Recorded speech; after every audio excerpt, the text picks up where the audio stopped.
Welcome, fellow travelers. I'm Shae of the Grey Sentinels, and I'm joining Chibi and Vertek here at the Golden Feather. Come on in, grab a seat, and let's share tales of adventure.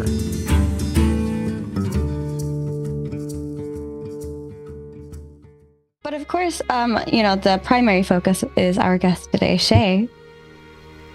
Hello. Hello. So what brought you into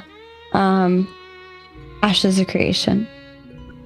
Well, somebody at work about a year or year and a half ago, we talk a lot about Dungeons and Dragons and Pathfinder, and they were like, hey, so there's this game that I'm pretty emotionally invested in, and you might like it. And she told me about it, and I started looking at the showcases, and very easily fell in love with the direction that the game was going. These days, even though she's very interested, I've sort of surpassed the master, as it were. So now I'm the one telling her about all the recent updates and stuff. So yeah, just found out from word of mouth from a friend at work. Like that one friend that tells you something that they're into, and then you accidentally get super into it, and you're way more into it than they were. Exactly. Well, I mean, she's definitely still very into it, but it seems like I bring every conversation back to it for sure. I like it. So that sounds like you're excited then. Oh, absolutely. Yeah. I probably every day I'm working on kind of something Ashes related, whether it's, spreadsheets or guild rosters and things like that. So it's always on my mind. Vertek, do you have any questions for her? Organization is a wonderful thing. Mm-hmm. Yeah, I'm definitely whenever I get involved in a game, I'm a big fan of logistics. So spreadsheets and presentations and kind of all the stuff that like some people find quite boring, I find quite enjoyable. I like good formatting, and I like to I use Photoshop a lot, so being able to create nice backgrounds and put in some good images and create nice transitions between things. It's all very fun, and it makes me feel like I'm playing Ashes to some degree, even though I'm not actually playing the game. I get to think about it all the time by doing all the logistics work. Yeah, that's fair. There you go. So I have a question. We talked previously about this. This is actually the same exact office hour I met Kat. I met you as well, and we were all talking about the artisanship, this kind of development live stream. Is there anything you're looking forward to coming up that you're hoping to see before quarter 3? Absolutely, yeah. So in the artisanship showcase, Stephen talked about a manual crafting layer. So he sort of hinted at it. We didn't really see anything about it so far, but I'm a huge fan of something called that I call skill-based artisanship. Okay. I really want to see a lot of manual input from players, being able to really kind of like grind a sword against a grindstone, really have that influence the final result. So I'd really like to see kind of what they have in mind for that. And they mentioned having it be part of like the certification process. But personally, I think it would be a nice, like Ashes has like risk versus reward among one of its key tenets. Mm-hmm. It'd be nice if when you go to craft something or refine something, that you can just craft it or refine it like normally, but you can also opt into something that's maybe a little bit risky, involves some direct input. Some people would call it, I guess, as like a mini game, but some direct input that you can use your personal skill to really try and push that itemization beyond what it normally might, because that creates a really cool dynamic where in the social system for your server, there might be someone who's really good at a certain process manually that you have to bring your materials to them across the world, because they're one of the only people maybe that can actually get like 100% effectively on whatever this sort of manual process is. Mm-hmm. Yeah, that makes sense. I like that idea too. When I mentioned that potentially for processing, I was so excited to kind of have an idea, because they were talking about there being more of a hands-on for processing and stuff like that. So can't wait to see how that works out. You've mentioned alchemy before.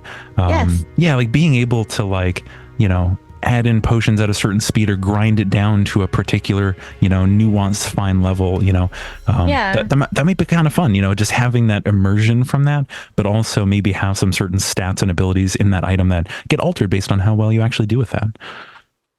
Yeah, and that was actually something we've been talking about in our Discord a little bit lately, which is it would also be cool to see if maybe while you can't I guess, come up with your own recipes. If there were predefined recipes, but you had to find them through like trial and error of like mixing things, that would be really cool. That'd be excellent.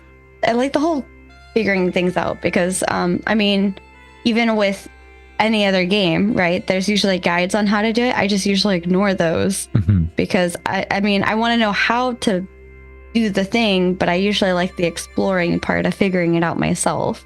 Yeah, like it's nice to know the basics, but you know, in a game, you want to have that direct influence, a sort of exploration, that feeling. Because with Vera, you know, it's an entirely new world, so I really don't want to look anything up online. All the information that I glean, I want to get it either from my own experimentation or from those connections in game. You know, I discover something about, you know, the way to craft something, and maybe, you know, I guard it in a small group, or I sell the information to people, you know, in game.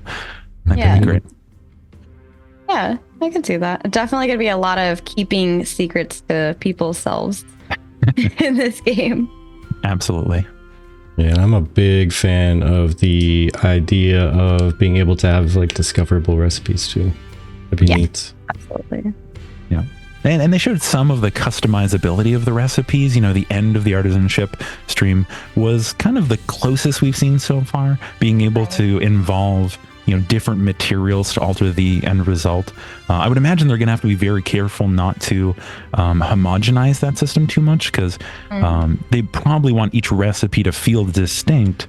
So, you know, if you can alter it too much, I almost wonder if that would reduce the value of finding a new recipe. I can see that. Definitely a tricky balance I think they'll have to find. Yeah, I can see that. Now, go ahead. With you being from Grey Sentinels, I'm going to take a complete and utter random stab in the dark and say that you might be interested in roleplay stuff. What? Potentially. Oh my god.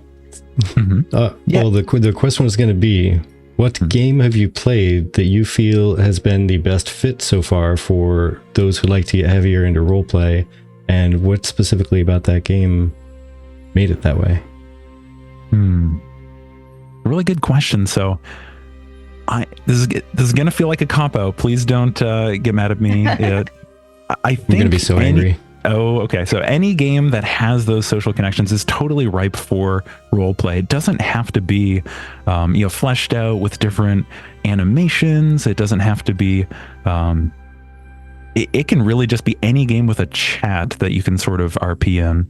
One of the ones I did, at least most recently, you know, when everyone was playing Wrath Classic, I did a little bit of that. I haven't actually played that much WoW before, interestingly enough. And I was like, you know what? Hey, I'm just gonna RP as somebody who sells potions, is starting at, you know, just kind of a classic beginner's tale for an alchemist. And I was basically sending mail to people, kind of like writing out these advertisements and, hey, like, I'm a new alchemist in town, just trying to build these connections. And people would respond with that. People would kind of engage more than people realize. So just anything with a chat that you can just sort of invent is totally ripe for that. I'm trying to think if there are any other especially good games for it. I mean, anything that you can use /me or anything that has different emotes or animations, sure. But yeah, you can RP anywhere. And I think that's part of the point, is that with roleplay, it's just sort of an extra layer. I like to describe it almost like a cake. So with Ashes, you know, you've got like the bready inside cake. You've got, you know, the bottom layer, which is like raiding, and then you've got a middle layer, which is you know, PvP. But all the frosting between the different layers on the outside and the top of it, that can all be RP. You know, everything can kind of be wrapped in this frosting of interesting interactions and immersion. So yeah, not a specific game, but just really anything that lets you speak to another person, pretty much. Yeah, I could see that. Okay, that's a very do fair. you have access? Oh, sorry. No worries. I was just gonna say that's a very fair view. Very fair view. Do you have access to Alpha 2? I do. Yeah. I'm trying to think how quickly I bought into Alpha 2 after I was told about Ashes. I think it was pretty quick. I don't think it was next day, but yeah, as soon as I saw, thereafter. Yeah, it was pretty shortly after. I actually recently participated in the Delicious Dev discussion, those Christmas recipes that they came out with. Yeah. I ended up getting an Alpha 2 key, which was really cool. I already had Alpha 2 at that time, but I was able to do a giveaway within the guild, which is really fun. Awesome. So that was cool. So I guess temporarily I had 2 keys. Nice. But yeah, can't wait for it. Yeah, same. I was actually trying to, I was hoping to be able to partake in doing that as well for a key so we could give it away to our community too. But unfortunately, it was very busy and away during that whole entire time. So, yeah. Oracle wants to know, are all 4 recipes edible? Did you happen to eat any of them? So I only tried the biogel slurp, which was kind of the glowing goopy one Noodles. for the Talnar. Not the noodles one, but the other Talnar one, the drink. Their drink. And yeah, no, it glowed pretty well. I think my picture of it was a little generous on the glow. You really have to shine the light directly in it, but it was interesting because tonic water, I think, is like an acquired taste. You know, there's a certain bitterness to it. Right. Offset by the exquisite blue raspberry jello that was mixed in. So, edible, drinkable. Yeah, you know, I survived it. Well, I'm glad you survived it. Right. There might be some lingering effects I'm unaware of. You know, I mean, I do glow at night, but that always happened. So, do you think you'll be a Tolnar?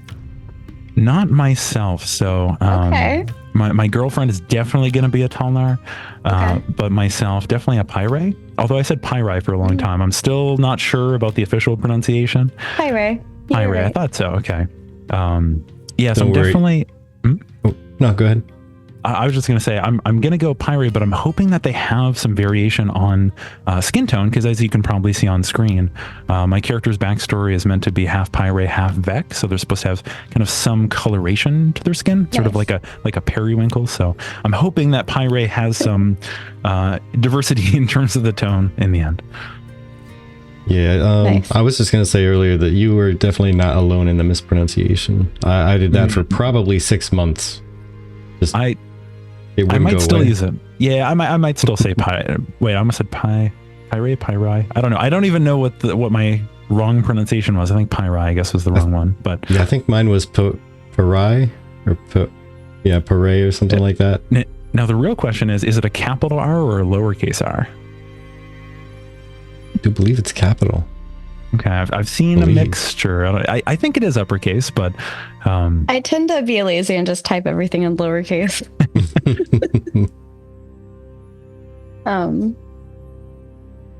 But yeah, awesome. Well, that's cool. yeah. Yeah, I want for those who have known me for a while, take myself sound like a fruit.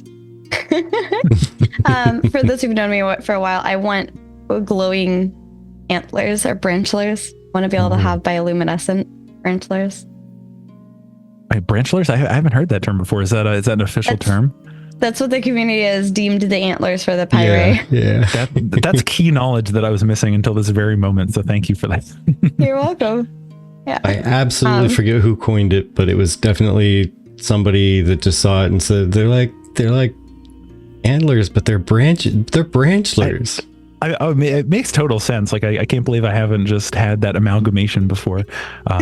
I'm hoping that I can have like glassy flower petals off of mine, sort of like glassy cherry blossoms. I think that'd be really nice. So, I love cherry blossoms. That'd be really nice. Yeah, so I'm hoping they have a lot of variation in bark texture. You know, if they have like a birch, if they have a couple different ones. That'd be pretty. A birch with a cherry blossom. Yeah. Well, I'm actually White getting a commission. pink. Exactly, I'm getting a commission right now of like exactly that. So we'll see how it looks. I'll let you know. Nice. I will be obsessed over it. Just to let you know, I'm obsessed over like cherry blossom stuff. So Perfect. yeah.